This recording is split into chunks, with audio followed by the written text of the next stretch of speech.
За юу байна? Ойрд За юу ярьсангүй. байна да. Одоо сонгуульд өгсөн сонгуулийн халуун сэдвүүд л байна да тий. Тийм байна. Ойрд хоёр нэг жоохон давч хөлөөгүй болоод ярьж чад. Нэг сайхан ховнуудыг базаж чадахгүй байлаа. Тэгээд ховнууд бас хэтэрхий улс төрийн чанартай болохоор бас баз зөв буруу юу гэд хоорондоо бас нэлээд ярилцчихлаа. Тэгсэн чи өчтөр айгүй тийм сонирхолтой сенсацтай үйл явдал боллоо. Ер нь бол энэ зургийг хараад бол ойлгож байгаа бах. Хон чон хоёр байна. За өчтөрийн сонгуулийг бишээ мэтгэлцээнийг харсан уу? Харсан их сонирхолтой болох болов уу гэж үзсэн. Яг үнийг хэлэхэд тийм сонирхолтой байсангүй нэг төрлийн одоо энэ хоёрыг хэрэлдэж байгаа нь сонирхолтой ч юм шиг нөгөө талын шал балаач юм шиг санагдлаа. Тий, яг байна. Гэтэ би бодохдоо нөгөө нэг сонгуулийн сурчлагаа эхэлсэн гэл одоо баг 10-аад хонж штэ тий. Тэр өдрөөс эхлээд мэтгэлдээ явал эхний нэг 3 4 дугаарыг бол хүмүүс айгүй итгэвтэй үзчихээ. Сүүлдээ үзэлт нэлээд буурсан бах гэж бодсон. Тэгээд баг энэ хоёр хүнийг өрсөн баха. За тийм бах те энэ яг Тий, ер нь нэвтрүүлгийн бол багийн энэ зүгээс тий тэнгэр телевизийн нэг тийм бодлого байсан бах гэж бодоод байгаа. магадгүй. Тийм үзэлтэй нэмэх нэг тийм бүүм хийх те. Яг зорилго нь бол тийм л байсан бах гэж байна. Энэ хоёр чинь нөгөөсөө өмнө нь нөгөө нэг Eagle телевизээр юу болж ирснийг бид нар мэдэн шүү дээ те. Хин царайлаг байна мэн гэд бадараад бүр нудралцаа за одоо хийгээ бүү юм болсон. Яг тэрэн шиг л өчигдөр бол Тэгэхээр одоо тэгээд ер нь бол залуучуудын бас энэ улс төрийн үзэл бодлын хувьд ийм балаа юм хавтгаа болсон юм шиг санагдлаа. Ягаад ч одоо энэ хоёрын ярьж байгаа юм бол ерөөсөө тухайн нөгөө нэг нэвтрүүлэгтэй ямар ч холбоогүй ингээд бүр замжуулсан байдалтай юм ярьсан шүү дээ тий. тэгсэн ямар ч тийм Яриаг бүр сэтгэлтэйгээ гажуудуулаад тий. тийм хоорондынхоо хэрүүлгийг л яриад байсан. Тэгээд гэтээ ер нь айгүй хөвчлөлтэй байсан яг үзэж явах үед л. Тийм яг хоо би энэ хоёрыг бол үнэхээр үеийн өнгөрөөжтэй л гэж бодсон. Гэхэд яг энэ хүмүүсийн хажууд одоо өмнөх дугааруудаар орсон залуучууд те ямар гоё сэтгэлдээ хэлж гин уншиж судалсан зүйлтэй байна те. Тийм шүү дээ яг үнэ. Жаргал сайхан гооч юм бол айгүй гоё шулуух үгээ хэлцдэг. Одоо тиймэрхүү хүн гээд айгүй зарим талаараа айгүй таалагддаг байхгүй юу? Надад. Тэгээд одоо ингээд энэ хүн маань ер нь бол үеийн өнгөрөөжчээ л гэж надад бол харагдлаа. Тий, ер нь тэгээд өөрснийхөө үед ч гэсэн яг хийж исэн юм байдаг ч юм уугүй ч юм уу яг үндэ бид нар бол сайн мэдэхгүй. Яг нэг тийм хийж гээгүүлсэн юм бол байхгүй баха. Одоо тэгээд гівсэн байвал одоо уус ороо өөрчлөгдсөн баймаар юм те. Тэгэхээр чинь хийсэн юмыг нь бол бид нар л яг мэдэхгүй юм. Гэтэ бид нар ч одоо шин залуу хүмүүс энэ хүмүүсийг яг эд мандарч явах үе манай аав ээжийн хүмүүсийг бол сайн мэдэхгүй байна. Тэгээд одоо бол бидний залуучуудад бол нөлөөлөхөө өнгөрчжээ энэ хоёр. Би яаж яхад нөгөөх намын дарга нар гэсэн нэ мөрийн хөтөлбөрөөр олигтойгоо танилцуулж чадахгүй үеэр бас болох ч шүү хүмүүсээ нүүлгэрээ тэгж байгаа шиг ихтэн айгу хачаач юм яриад яг бодлоо одоо тэгээд хиний зүрх сэтгэлд хүрнэ гэж тэр хэрэгтэй хэрэггүй үгийг хэлээд байгаа айгу ойлгомжгүй тийм шүү дээ. тий нэ гүн далаагаад гэсэн чинь малчтын зээлийг тэглэх гэж бид нар их ажиллаж байгаа ч гэж гацаагач юм яриад хүн зээл авсан бол тэрийгэ төлөх нь ойлгомжтой шүү дээ нэг малчд гэхээрэл тэглүүлээд байвал батгахгүй шүү дээ хүн болгон зээлээ тэглүүлэхийг хүсэж шүү дээ тийм шүү дээ энэ ч одоо бид нар чинь нөгөө нэг коммунист үеэс өнгөрөөд те өөрийн гэсэн хувийн өмч болсон байгаа мал мална гэдэг чинь тэр чинь тухайн хүний өмч тэгэхээр тэр хүний малтайгаа холбоотой авч байгаа зээлийг хөнгөлөлтөй нөхцөл яг уу ярьж болох юм тэглэнэ гэдэг чинь бол бүр айгу утгагүй тийм шүү дээ ямар хүний өмнөөс мал хариулаад тэгээд байгаа ш. Тэ улсынхаа өмнөөс яагаад байгаа ш те. Энэ айгүй нэттэй буянгийн жаргал сайхан дураараа гэж үний юм а хөтлөх залуу та үзэгчтэй хүнлээ заалнаас гаруу гэсэн чи өөрөө гар гэсэн. Чи өөрөө гар гэсэн. Яг тэгсэн үрээр хөвчтэй ч юм шиг балаач юм шиг санагдсан айгүй мундаг байсан. Тэгээд таныг анх ингээ мэтгэлцээнд өрөхөд та өөрөө зөвшөөрж орж ирсэн шүү дээ гэсэн чинь жаргал сайхангаа уурлаад тэрэн дээр чинь гүн талаад намайг дарамжлуулна гэж байгаагүй ч гэж. Эсээ одоо хөтлөх залуу чинь нөгөө Анритийн ундрал те хөтлөж явсаас айгүй мундаг залуу яг хийсэн бүтээсэн зүйлийг нь харах юм бол нэрээ баг энэ хоёроос ч илүү л санагдж байна. Яг үнийг хэлэхэд бол жаргал сайхангаа өөрийнхөө л хувийн бизнесийг хөгжүүлсэн тий. Гүн далаа бол лайв ч юм болсон тий. Юу ийснийг сайн мэдэхгүй байна. Инфлюенсер болсон. Одоо эртний эртний ховыг нь ухах юм бол зайсан хавирах газрыг өмчилсөн гэж ярьдаг. Тэрийг бол яг Мгм. мэдхгүй хараагүй учраас сайн мэдхгүй. Тий. Гэхдээ яг хийж бүтсэн зүйлийг мэдхгүй юм. Оюуны хувьд хөрөнгө оруулсан залууд яг залуучуудын хувьд энэ ундрал учраас Мгм. надад л ингээд юутэй хөтлөгчтэй хэрэлдэж байгаа нэг тийм Мгм. инээдтэй санагцсан. Чи бол баг жоох хөөхд гээд байгаа юм шиг те. Тий, бараг тэгээдсэн. Энэ дээр бас нэг эмэгтэй Тэнгэр ТV хүмүүсийг одоо хуурах санаа манай. Ерөнхийдөө учирлын сайдыг ингээд тайлангийн яриулаа гэдэг энэ жаргал сангоо бас тэгээд байсан. Зөвхөн нэг салбар ярьлаа гэд тэгээд байсан. Энэ надад жоохон бас утгагүй санагтаа. Эн чинь бүр юунаас дөнгөж одоо сонгуулийн сурчлагаа эхэлснээс эхлүүлээл угаасаа салбараа яриад явж байгаа шүү дээ, тий. Тэгсэн сонгуулийн одоо сурчлагч гэж яг тийш үү яг эхлэнгүүт эхний удаагийн мэтгэлцээн бол боловсролын мэтгэлцээнээр эхэлсэн тий. Тий. Тэгээд бүх намаас төлөөлөгчд орж ирж байна. Тэгэхээс ганцхан одоо нэг намыг барьсан ийм пропаганда явуулаагүй шүү дээ. Тий шүү дээ. Тэгэхээр Би би бол тэн энийг дээр айгүй итгэлтэй яг байна. учрал зориулсан гэж бодохгүй байна. Магадгүй учрал энэ хүмүүс дундаас нөө 8 жил төрийн эрхэн суусан тий. Мгм. Ярих юм ихтэй хийхсэн юмтэй байгаа учраас ярьсан зүйлүүд байгаа. Гэхдээ яг энэ одоо нөгөө тохиолдолд ярьж байгаа юмнуудыг сонсоход бол ардчсан намын хин жагаргүй байлуу юм бэлээ. Жаданба. Тийм жаданбаа уучлаарай. Жаданбаа бол хэлсэн шүү дээ тий. 8 жилийн хугацаанд суучаад ямар өөрчлөлт гарсан юм бэ энэ төр гэд ярьж исэн юмнууд нь айгу гоё эсрэг үзэл болж исэн санагцсан. Тэгээд угаасаа энэ хугацаанд нөгөө нэг тэр юу одоо ийм Монголиагийн өсрэлт бол угаасаа нүдэн дээр илт байсан л да. Угаасаа интернетийн хөгжил сайн ч байсан. Тэр нэг учраас сайндаа ч биш ер нь өөр хинч байсан. Хийчгэл байсан баг. Одоо угаасаа интернетийн өсрөнгөө хөгжил тий гэж бодохгүй байна. Интернетийн хөгжлөөс гадна яг аль нам ингэж хийсэн бэ гэдгээс илүү энэ чинь нэг улсын бодлого явагдаж байгаа байх гэж би бол бодож байна.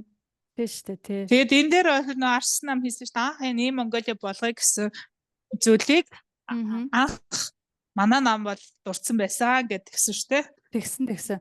Тэгээд нөө түүц машинаас эхлээд тэгээд тэрний суурин дээр ер нь танаахан юмаа хийсэн л гэсэн утгатай юм хэлжсэн тий. Тийм. Тэгэхээр уг нь бол нэг л улсын төлөө явж байгаа. Танаахан манаахан хийсэн гол биш. Энэ санаа хэрэгжээд Монголын иргэдэд ингээд илүү тав тухтай амьдрах нөхцөлийг үүсэж байгаа нь зөв зүйл юм да тий. Тийм. Ер нь бол яг хөө зарим нэг мэтгэлцээнүүд дээр ингээд хүмүүс хоорондоо хэрэлдэж мэрэлдээл бинийгаа янз янзаар ингээд хийгээд байгаа боловч ихэнх одоо юунууд бодлогоо яриад ихэнх нь ингээд нөгөө нэг санал нэгтэй за ингээд тийм ээ би одоо таны үзэл бодолтой санал нэг байна. Яг энэ дээр ажиллах хэрэгтэй гэдэг дээр бас айгүй санал нэгтэйгээр ярьжсэн айгүй таалагдадсан надад. Тэгсэн ялангуяа надад бол энэ мэтгэлцээний хамгийн ихний дугаар айгүй их таалагдсан. Боловсролын салбарын өөр намын хүмүүс байсан ч гэсэн олон зүйл дээр их гоё санал нэгдэжсэн тийм үнэхээр боловсролын өөрчлөлт одоо хэрэгтэй болсон байна гэдгийг тэр бүх намын одоо төлөөлөгчид ярьж байгаа нь яг санал нэгтэйгээр л зөвшөөрж байгаа юм шиг санагдсан. Санал нэгтэй айгүй гоё тийм соёлтой ерөнхийдөө дайггүй байсан. Яг би бинийгаа тэрэн дээр бол хийгээгүй л дээ. Гэтэ би бинийгаа тийм эсэргүүцэх асуулт асуух юм бол мэдээж байлгүй л яг. Гэтэ бас гоё соёлтой байх нь гоё харагдчихлээ. Яг аргагүй боловсролын салбарын хүмүүс орсон болохоор арай соёлтой байсан баха тий. Магадгүй бас тэгэж би бодсон. Тий. За тэгээд энэ байна манай боловсролын салбарынхан за эндээс чамд хамгийн таалагдсан хүн хэн байсан бэ? Хамгийн таалагдсан болон таалагдаагүй хүн гэж байсан уу? За би Галбаатар хөгшин яриа таалагдсан, Сүндаригийн яриа бас маш их таалагдсан. Алтан сар гэдэг нөгөө нэг ямар Kids гэдэг цэцэрлэгийн эрхлэгч бас хүүгээс илүү юм хүлээж ирсэн. Тэгээ сансан хүртэл ярьж чадаагүй. Чамд аль хүмүүс таалагдсан бэ? Бас Галбаатар хөгш таалагдсан. Тэгээд инх чимэг гэдэг нэмэгтэй яг үүндээ бол айгүй таалагдаагүй. Энэ хүн бол ер нь бараг л үстил гэдэг ах шиг санагдсан надад. Яг тийм яг өөрөө боловсролын салбарын хүн мөн үү гэдэг дээр нь би ер нь яг энэ дугаарыг үзэж байхдаа эргэлцсэн. Гэхдээ ингээд нөгөө нэг эхний ингээд 1 2 3 дугаарыг айгүй итэвхтэй үзэж явж байгаа л яа харахгүй 4-р дугаараас хүн болгонд тэгснэ үү эсвэл одоо би одоо 3 хүүхдээ ээж хувь тэгснэ үү жишээ яа харахгүй үзэлт ингээд гүйцэхэ болж ирсэн. Ингээд Орой цаг зав болгон гарахгүй орой байгаа тий. морой болоод тийм ингээл тийм нэг л цаг зав гарахгүй уг нь нэг нөхөд үзчихий даа гэл тэгэхээр ингээл нэг л амжихгүй ер нь сүүл рүүгээ жоохон сонирн болоодсэн. Гэтэ хэрвээ та хүмүүс ингээд нөхөж үзье гэдэг юм бол бүх дугаарууд нөгөө YouTube-ийн лайв дээр байгаа юм байлээ. Надад одоо телевизээр нөхөж үзэхээс илүү тэр YouTube-оор үзэх нь илүү амархан санагдсан. Ер нь их зүгээр юм билээ тий. Хөдөлмөрийн зах зээл бас айгүй эвгүй байсан. Мегмар доржгээ залуу надад айгүй таалагдсан. Ер нь айгүй тийм судалгаа шинжилгээтэй хүмүүс ер нь айгүй тийм бэлтгэлтэй орж ирж илээ. Манай хоёр ах шиг өчигдрийн хоёр гар шиг орж ирж байгаа хүмүүс ер нь байсан уу? Ер нь бол энэ нөгөө нэг мэтгэлцээний үеэр Монгол Ардын намынхан яг нөгөө намын бодлогоо хамгаалах гад нэг намаа хамгаалах гад нэг тиймэрхүү талаас нь ярьжсэн тий. Тийм байлээ. Бусад одоо сөрөг хүчнүүд бол яг аргагүй яг юм хүссэн ард түмний дуу хоолойг гаргаж ирж илээ. Гэтэ одоо үнэхээр хэрэгжүүлж чадах эсхийн сайн мэдэхгүй байна. Яг энэ мэтгэлцээний үеэр бол Монгол Ардын намхан болгоомжсон уу? Яг хийсэн бүтээсэн юм үнэхээр бас байхгүй л байна л та тий. Тийм болохоор тэр хүмүүсээ явуулсангүй юу? Одоо жишээ нь боловсролын мэтгэлцээнд Гал Бадрах багш биш те энэ чинь нэр дэвшвш биш өмнө нь одоо юу хийсэн бэ? Цаашаа юу хийсэн те суурин дээрээ яах вэ гэдгээ ярих те хийсэн хүмүүсээ яагаад авчрахгүй байгаа. Тэгэхээр чинь тэр үнэхээр хийгээгүй болохоор нүүр бардам авчирч чадахгүй байгаа учраас одоо шинэ ингээд Гал Бадрах багшаар туг тах гэдэг шүү дээ те нэр хүндтэй хүнээр яг үнэ надад ч бас тэгээ санагдсан. Тэгээ хийсэн хүмүүс гингүүд одоо учирлал өчигдрийнх дээр ирж байгаа байхгүй юу? Босд нь бол ерөнхийдөө дандаа л нэг тийм ирэх 4 жил яах вэ гэсэн хүмүүс л байсан. Тэ өнгөрсөнд бид нар ингэсэн гэсэн биш. Нэг тийм бараг хуучин юм аа дахин яриад байгаа ч юм шиг тийм мэдрэмж. Энэ бусад сэдвүүдэр бол Монгол Ардын намын яхааргүй тийм офистай шинжилэл хийснийг нь бол үнэхээр бодит мэдэхгүй юм. Яг нь дижитал шилжилтийн хувьд яг нүүр бартам ярих юм яг үннийг хэлэхэд байгаа өнгөрсөн 4 жилийн хугацаанд нийгэм Монголыг тултал нь хөгжүүллээ. Бидний бас олон газраар ордог юмыг хөнгөвчүүлж өглөө шүү дээ. Монголиа тодорхойлт энэ төр авах тэд нар бол бүгд айгүй хөнгөн болж ирсэн. Тэгэхээр тэргээр нүүр бардам учраас үнэхээр хийсэн хүнээ явуулсан байна. Бусдууд нь бол яг тэгэж хийсэн хүн биш байна да тий. Тий харин хамгийн наад зах нь л одоо тэр хөдөлмөрийн зах зээл ба залуусын ажилтны 2 дугаар дугаарын хүнээс нөгөө нэг тэр мегмар дөржгээ залуу асуусан байхгүй өнгөрсөн 4 жил танах одоо ингээд цалин хөлсийг хэрхэн яаж нэмэгдүүлсэн бэ гэсэн чинь манайх бол ингээд тэтгэвэр тэтгэмжийг нэмэгдүүлсэн ингээд айгуу сонио тэгэнгүүт цаашаа ч гэсэн ингээд тэтгэвэр тэтгэмжээ энэ хэвээр ингээд нэмэгдүүлнэ гингүүт яагаад чи нэг тийм үе эмэнэрт ингээд зориулж ажиллаад байгаа юм шиг те залуучуудад ингээд цалин хөлсийг нэмэгдүүлж одоо цалингаараа амьдрах боломжтой улс орн шүү гэдгийг харуулах одоо тийм хөтөлбөр байх ёстой шүү дээ ирээдүйн. Тэгсэн чинь тэгээгүй тэгэж яриад онгоо болсон шүү дээ. Би бүр тэр хэсэг дээр нөөм. Тэгээд энэ залуу нөгөө тэтгэмжийг мэдээж хэрэгтэй та ихсэх хэрэгтэй л дээ энэ хүмүүс насаараа ажилласан хүмүүс те эргээд нийгмийнхаа халамжийг хүртэх ёстой хүмүүс. Гэхдээ одоо яг ажиллаж байгаа хүмүүстэй бас хандах ёстой байхгүй те зөвхөн өнгөрсөн лүүгээ биш одоо ирээдүйн рүүгээ хандах хэрэгтэй. Энэ бол яг аргагүй сонгуультай хамааралтайгаар өвөө эмээний л дээ тэтгэмжийг нь өсгчүүл сонгуул нэг яалт гаргах штэ шүү гэсэн нэг тийм байдалтай бодлого яг хариулт авах шиг тий. Яг тэгсэн. Тэгээд цалин хөлс гэдэг бол тэтгэвэр тэтгэмж биш шүү гэд нөгөө залуу нь яриагаад дуусчихсан айгу. Ер нь л хүний өмнөөс бүхс бас улаад юм бэлээ найз минь. Тэгээд тэтгэвэр тэтгэмж бол яг нийгмийн халамжийн тухай асуудал тэр чинь шал өөр асуудал те. Эдний ярьсан мэтгэлзэн бол хөдөлмөрийн зах зээл ба залуусын дэмжилт гэж байна шүү дээ те. Тэгэхээр чинь тэрэнд одоо тэтгэвэр тэтгэмжийг бодоод ажилдаг юу гэж одоо байхгүй шүү дээ. Одоо яг яаж амьдрах вэ гэдэг л чухал байгаа болохоос тий. Тий шүү дээ. Би бол ер нь нийгмийн даатгалыг жоохон төлөвлөлтийн дуртай хүн биш байхгүй юу. Ягаад тэгэхээр ер нь бол одоо ингээд хүн насаараа ажиллаад өөрийнхөө төлөө хуримтлуулсан мөнгөө тэр чинь улсаас авах гээд байгаа шүү дээ. Тэрнээс нэг улсаас гуйж авах гээд байгаа тийм тэтгэвэр бас биш байхгүй юу. Жишээлбэл манай аав бол ингээд тэтгэвэрт гарч чадаагүйгээр ингээд одоо ийм ахуй асуулт ороод нас орчиж байгаа байхгүй. Тэгээд тэр чинь одоо насаараа ажилласан бараг 20 гаруй жил ажилласан мөнгө төгрөгийг бид нар ингээд тэр хүний нэрийн дааснаас авах ёстой байтал тэр байхгүй. Тэр чинь одоо нөгөө нэг одоо тэгээд учрал сайчууг нэг хэсэг тэрийг ярьж мараад тэтгэврийн сан ман гээл юу яагаад байсан яагаад чимээгүй болчихсон болоо гэдгсэн. Тэр ингээд нам дарагдсан байхад тэр чинь бүр ингээд баг маф шиг том систем өгж байгаа болохоор тий. Миний хувьд болохоор би чинь хувийн бизнес хийдэг байсан хүн баггүй юу. За тэгэнгүүт энэ нөгөө нэг нийгмийн даатгал, татврын бодлогочин хувийн бизнесийг бүр сөхрүүлдэг, жижиг дунд бизнесийг сөхрүүлдэг зүйл ахгүй юу? Айгүй хэцүү. Одоо нийгмийн даатгал чинь компаниас тал нь гараад хувь хүнээс тал нь гардаг мөнгө ахгүй юу, тий? Тэр гайгүй цалин өгчих гэхээр бүр маш их мөнгийг одоо улсад өөх болдог. Тэгээд хувь хүний орлогын албан дотор нийгмийн даатгал, тэгээд дээрэс нь орлогын одоо нөгөө нэг юу штэ ашигын татвар ингээд яхаар компаниг бол бүр сөхрүүлдэг байхгүй. Тэгэхээр яахын аргагүй одоо сүүлийн үед ингээ гадуур залуучууд бизнес хийгээд тэрийг ингээд хувийн дансаараа оруулж гаргаж авдаг болчиход байгаа байхгүй юу? Одоо зүгээр дэлгүүрд ороход ч гэсэн тий хувь хүний данс руу бид нар ингээ шилжүүлээдэг штэ тий. Одоо зүгээр дэлгүүрээр л нэг хувц судалдаж авахд яг тэрнтэй адилхан бид нар зүгээр албан ёсоор ингээд устдаа даатгалаа төлөөд амьдрыг гэхээр амар хүнд байдалд оруулдаг. Ерөөсө орсон гарсан мөнгө олгоноос нь татдаг. Тэгээд дээрээс нь тэрний хашин нийгмийн даатгал нь байна. Ажилчны болгоноос нь төлнө. Ингэнгүүт бид нар яг хідэн төгрөгөөр амьдрах хэрэгтэй гэдэг яг бизнес хийж байгаа залуучуудад бол үнэхээр хэцүү. Энийг яг бизнес одоо хийдэг одоо томорсон хүмүүс бол гайгүй тий нэгэнт эргэлтээ орсон дөнгөж эхэлж байгаа бизнес төр энэ бол бүр айгүй хүнд очиж болж ирдэг байхгүй. Тэгээ уг нь бол нийгмийнхаа халамжийг сайжруулахын тулд энэ жижиг дунд бизнесийн татварыг нь бас авдаг болох хэрэгтэй тий тооцдог энэ гадуур худалдааг хийдэг юмыг хувийн одоо данс руу оруулж гаргадаг биш болох хэрэгтэй хяналттай болох хэрэгтэй тий тэгэхийн тулд бидэрт бас уян хатан зөөлөн бодлого татварын дарамт байхгүй юу хэцүү шүү дээ тий өөрөө тий маш хэцүү. Тэгээд тэр чинь одоо зарим нь мэддэг хүн байна. Нэвтлэнгийн одоо тооны мэдлэгтэй хүн байна. Тооны мэдлэггүй ч хүн бас байна тий. Тэгэхээр тэр татвараа тайлбарлаж чадахгүй бол тэрнийх нь үр зээл гэдэг чинь бүр бас айгүй өндөр байдаг байхгүй юу? Татвараа цагт нь илгээгүйгээд тэгээ анх бол байгуулад явж байхдаа ингээд санамсаргүйгээр мартаад тэрийг нь хойно ингээд өгсөн чинь бөөн татврын өрөнд орж ирсэн тохиол бас байгаа байхгүй юу?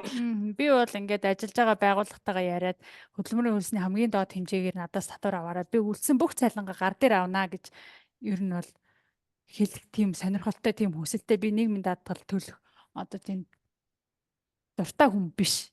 Угаасаа тэр аавын тэр юуг авсан цагаасаа хойш оршуулгын зардлыг 300 сая төгрөг л өгсөн. Тэгэл тэрнээс өөр юу ч олж долоогоогүй гэж бодохоор айгу гомдолтой байгаа байхгүй нэг зэвэн. Тэгэнгүүт нөгөө нэг тухайн үед чинь нөгөө нийгмийн даатгалтай бас амар асуудалтай эрдэнэ эцсэнгүүт эрдэнэ харахаар нүд харсаад байгаа юм чи. Юу аяга харин тийш тий. Тэгээд би одоо ингээд авж байгаа тэр цалингаас авж байгаа байгууллагаас авж байгаа татаас болгон ингээд улсын төсөв болж очсноо нөгөөдхийн энэ хэдэн хүмүүс ингээ хуваагаад эднэгээ бодохоор яагаад тэрийг төлөх ёстой ингэж бодогдоод байгаа хөөх. Би өөрөө тэрийг хэрэглэмээр байна шүү дээ. Даварцсан. Тийм шүү дээ. Тий. Таа нэг иймэрхүү хавчиг байна да найз минь. Тэгээ яг ер нь мэтгэлцээнийг үзэх юм бол зөвхөн ардын нам, ардчсан нам гэдэг хоёр нам байхгүй. Ер нь бол ингээд маш олон өөр гоё шинэ үзэл санаатай шинэ намууд, шинэ залуучууд зөндөө олон хүмүүс байна шүү. Ер нь бол сонгуулиас өмнө яаж хийж байгаад мэтгэлцээнийг гүйлгээд ингээд нэг ерөнхий юмнуудыг харчаарай. Ингээд сонгогчдын боловсролд бол энэ айгүй том хөрөнгө оруулалт болж шүү л гэж хэлмээр байна. Аха. Тэгээс одоо эндээс бол мундаг шин залуучуудтай танилцлаа. Ерөөсө өмнө нь зургатаар харж байгаагүй ямар хүн байдгийг ч мэдэхгүй тийм хүмүүс маш их оролцож байна. Тэгээ яг оролцсныхан дараа сонссон чинь үзэл бодол нь бол айгүй гоё төлөвшсөн. Бүр үнэхээр шин юм хүчин одоо урсгал давлгаалж байна. Энэ удаагийн сонгуулиар чадахгүй байсан гэсэн одоо ирэх сонгуулиар дараагийн сонгуулиар бол бүр шин залуу хүчнэр ингээд цусаас илтгэх нь ойлгомжтой болсон. Надад бол нэг тийм гэрэл гээгээтэй ийм гоё мэдрэмж өглөө. Тийм нэг ардын намын тийм үнэмлэхгүй олон болгомооргүй байна тий. Үнэмлэхгүй биш. За яг нэг олонх боллоо гэхэд ингээд нэг тийм гоё адагсан солонгорсон байгаасаа л гэж би бодод байна. Тэгээд одоо энэ нэвтрүүлгээ үзээд шинэ хүмүүстэйгээ танилцаад сонголтод бас нэлээх нөлөөлж байна. Энд одоо мэтгэлцээнд орсон хүмүүсийн үзэл бодол тэгэхээр бүгдөө ямар ч байсан сонгуульд орохоос өмнө энэ нэвтрүүлгийг ядахтаа нэг дугаарыг ч болохоо үзээрэй. Заавал гүн далай одоо жаргал сайхны энэ сенсацтай дугаар биш те. Бусад яг өөрийнхөө одоо сонирхож байгаа сэдвээр харж агаад энэ миний одоо ажилтай амьдралтай хамгийн холбоотой сэдв байна гэж үтсэн сэдвээ сонгоод YouTube-ээс үзээрэй. Нэг дугаарыг ч хамаагүй заавал бүгднийг хэрэггүй шүү те. Амьдгүй байвал. Тий. Тэгээд нэрээ би нэг юм анзаарсан. Одоо ингээд энэ айгүй олон янзын намууд орж байгаа байхгүй юу? Тэгээ ингээд Мгм. энэ оролцож байгаа хүмүүсийг харахаар хүн намынхан маань ерөнхийдөө ингээд арсан нам руугаа нэг тийм жоохон дайрсан гэх юм уу те хоорондоо ингээд нэг тийм дайсгансан дууч гэх юм уу нэг тийм тиймэрхүү анзаарчихсан надад. Тэгээд одоо сөрөг хүчний хоорондын өрсөлдөөн гэж бас дотроо байдсан болов гэд гайхаад тэрийг бас Харин одоо уг нь ингээд хүн ном арчсан нам хоёр маань нэгдээд жинхэнэ хүчтэй сөрөг хүчин болоод одоо за эвсэл үүсгэх нь ч ямаа юм гэхээ ийм за бүр нэгдээд ийм санаагаа нэгтгэдэггүй маа гэхээ дор хаяж ингээд Монгол Ардын намын эсрэг байх хэрэгтэй л Тийш байх. үү Гэтэ харин одоо тий. улс төрийн одоо нарийн ширийн юмыг нь мэдхгүй юм да Мгм. Одоо манай нам бол ардчсан намыг одоо ингээд реплейс хийж чадна гэсэн бодолтой байгаа юм шиг л мэдрэмж төрүүлээд байгаа байхгүй надад. Тэг хэрэггүй шүү дээ. Хоорондоо жижиг намууд ч юу яах вэ? Одоохондоо тийм хүчтэй биш байгаа бол хоорондоо эвтэй байгаад нөгөөтгийгөө ингээд хүчийг тэнцвэрдүүлдэг л байх хэрэгтэй шүү дээ, тий? Хитрхи их тархин дээр гарчаад байгаагаа жоохон дарж буулгаж гоё юм хүчийг тэнцвэржүүлж өгдөг байгаасаа гэж би бас хүсэж байгаа байхгүй юу? Тийм. Тэгж л найдаж байна. Одоо гэхдээ тэнд нөгөө сонгогчид бидний сонголт хамгийн чухал үнэтэй тий. Мгм. Аллийн юм болгоны хүн татахгүй өөрийнхөө хийж чадах цорын ганц зүйл бол сонгуулаа л өг. Тэгээд тэр сонгуул бол ардын нам байна уу, арчсан нам байна уу, хүн нам байна уу, шинэ нэвслэн байна уу хамаагүй тий. Ямар ч байсан өөрийнхөө саналыг л өгөөрэй залуучуудаа гэж л уриалмаар байна. Гоё ялаглуулна шүү бүгдээрээ. За тэгээд өнөөдрийн бичлэгийг үрд дуусгая. Баяр таа. За баяр таа. За.